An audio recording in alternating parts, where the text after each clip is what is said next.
Hello everyone, welcome to our channel Anujay Dream Project _11.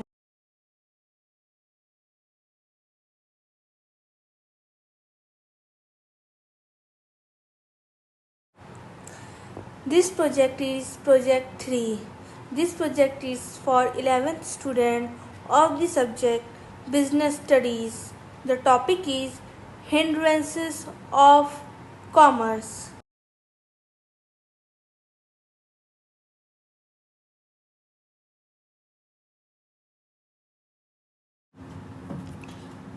Hindrances.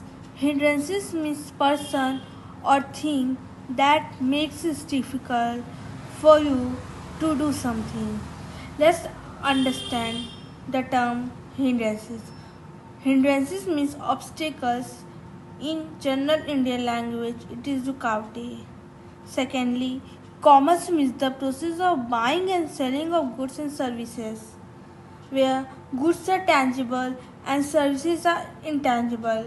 From the above lines, tangible means that things that can be touched, seen, or felt, whereas intangible cannot be touched, seen, or felt. It just can be experienced.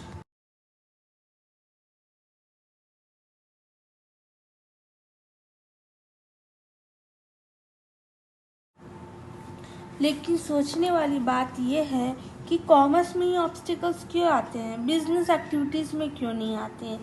So listen, business को दो भागों में बांटा गया है। पहले जानते हैं बिजनेस क्या है। The whole process of production of product to selling a product is known as business.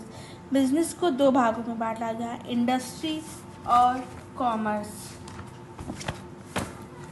Business का मतलब है किसी प्रोडक्ट को बनाने और प्रोड्यूस करके अल्टीमेट कस्टमर तक पहुंचाना, लेकिन कॉमर्स का मतलब है सिर्फ और सिर्फ सेल और बाई करना।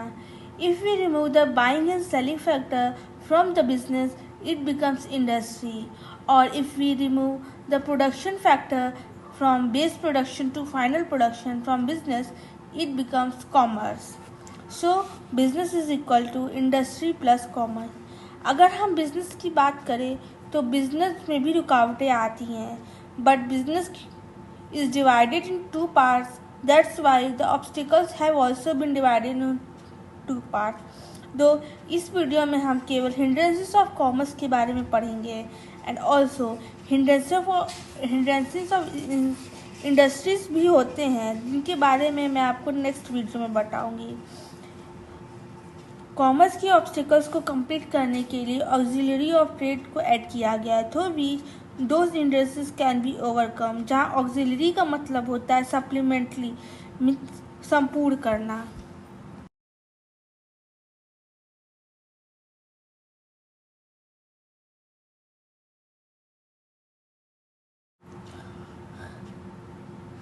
There are 5 forms of hindrances of commerce.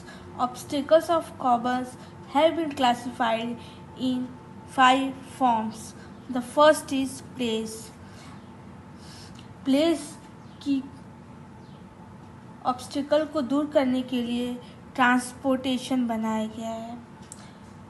Time की समस्या को दूर करने के लिए वेयरहाउसिंग बनाया गया है।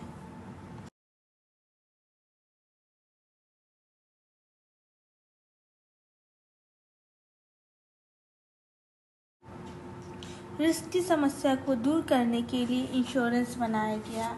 सब इंफॉर्मेशन की समस्या के लिए एडवर्टीजिंग, और to overcome financial problems banking and finance की स्थापना की गई।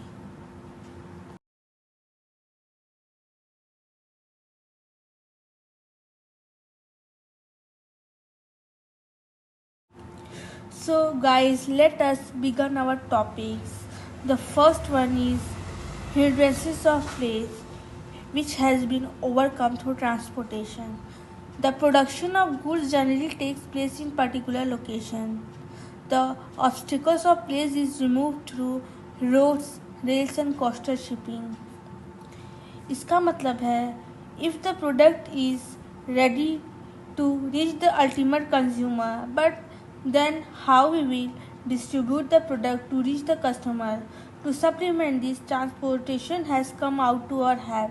ट्रांसपोर्टेशन के माध्यम से हम हमारी युद्ध का समाधान निकल गया, जिसमें हम अपने प्रोडक्ट को ट्रांसपोर्टेशन के माध्यम से अल्टीमेट कंज्यूमर तक पहुंचा सकते हैं।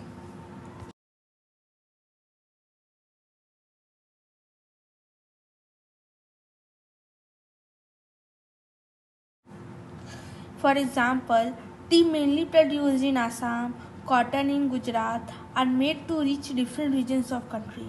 हम इस बात को जानते हैं कि हर जगह हर चीज़ की अवेलेबिलिटी नहीं होती, हर चीज़ एक जगह अवेलेबल नहीं होता। हमें अपनी ज़रूरतों को पूरा करने के लिए अलग अलग माध्यमों का इस्तेमाल करना पड़ता है। इसीलिए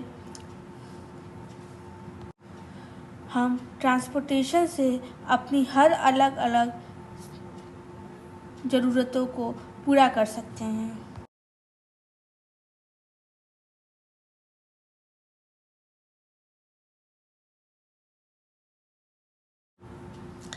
Second hindrance is hindrance of time.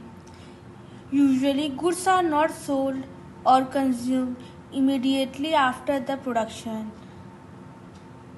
Warehousing helps to overcome the problem of storing and facilitating availability of goods when needed. You might be thinking, क्या समय की कोई समस्या हो सकती है? तो जी हाँ, समय की भी समस्या होती है, क्योंकि व्यापार में ये हो सकता है।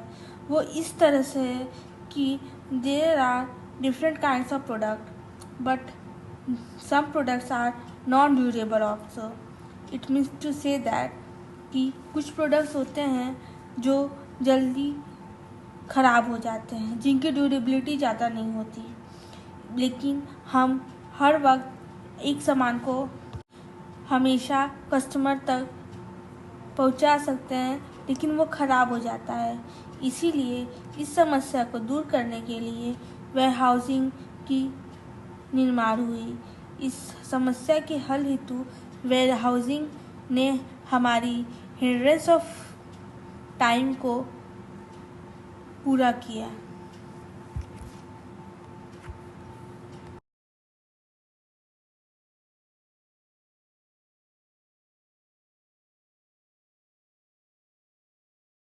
For example, in winters, the production of potatoes was made, but due to non-durability, it was kept to warehouse to get it rot. इसका अर्थ ये है कि विंटर्स में पोटैटोज़ का प्रोडक्शन हुआ, किसी और सीज़न में पोटैटोज़ का प्रोडक्शन नहीं होता, ये केवल विंटर्स में होता है। लेकिन उस पोटैटोज़ की अवेलेबिलिटी और रिक्वायरमेंट हर महीने और हर सीज़न में होती है। इसीलिए पोटैटोज़ को प्रोड्यूस करके उसे वेयरहाउस में रखा जाता है, ताकि इसकी ड्यूरेबिलिटी बढ़े और वो रोटेट ना हो, जिससे इसी तरह से वेयरहाउसिंग ने हमारी इस समस्या का समाधान किया।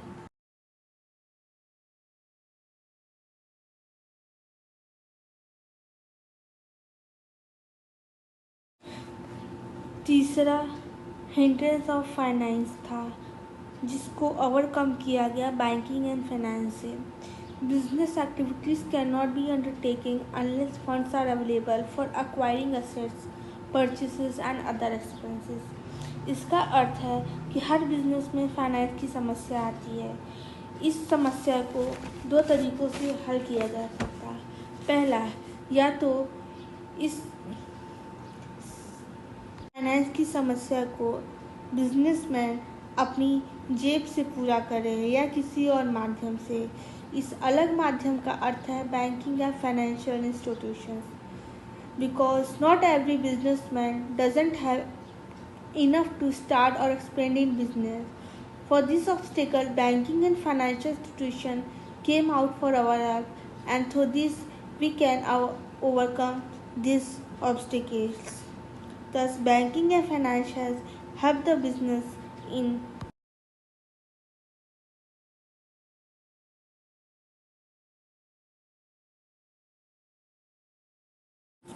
For example, A wanted to purchase raw material for new shop, so he took loan from bank to finance his shop because for, for the growth of business, finance is very important.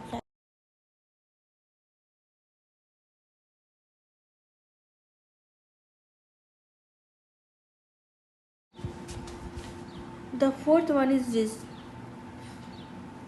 The characteristic of business is risk involvement. A business always has risk. This risk involves natural calamities, human faults, non-durability of product, inflation, deflation, political situation, etc. These risks are unknown to everybody. So, to overcome risk, insurance was created. Factory, building, machinery, furniture, etc. must be protected against fire, theft, and other risks. Insurance provides protection from such risks, जहाँ पर आप अपने business को किसी भी risk से बचा सकते हैं। इसका अर्थ ये है कि जैसे नेचुरल कैलेमिटी, शायद बाढ़ से हमारी दुकान ढह गई, तो अगर हमने इंश्योरेंस कराया है तो दुकान ढहने का हर्जाना इंश्योरेंस कंपनी भरेगी।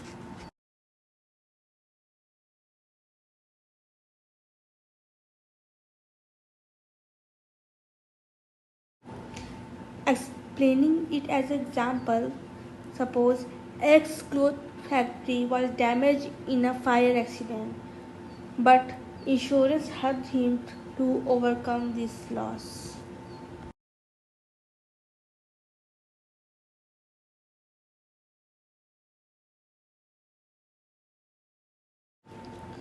आखिरी समस्या है हिंड्रेंस ऑफ इंफॉर्मेशन, जिसे एडवर्टाइजिंग के थ्रू ओवरकम किया गया है। It is practically impossible for traders and producers to contact each and every customer. To overcome this problem, advertising was introduced. इसका अर्थ है कि हम अपने बिजनेस को, अपने प्रोडक्ट को कंज्यूमर तक कैसे पहुंचाएं। The quality, function, characteristic and about launching of product may reach to consumer through advertising, which is also known as प्रचार प्रसार।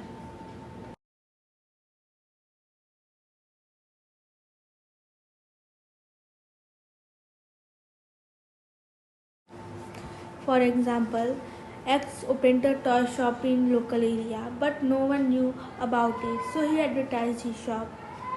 इसका अर्थ है कि X ने एक टॉय शॉप ओपन किया अपने लोकल एरिया में, लेकिन उसकी दुकान के बारे में किसी को नहीं पता था।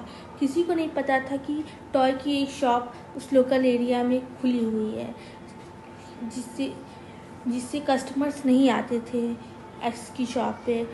इसीलिए उसने अपनी शॉप को एडवर्टाइज किया, जिससे कस्टमर्स को उसके शॉप के बारे में पता चला और वो उसके शॉप पर टॉय खरीदने आ गए।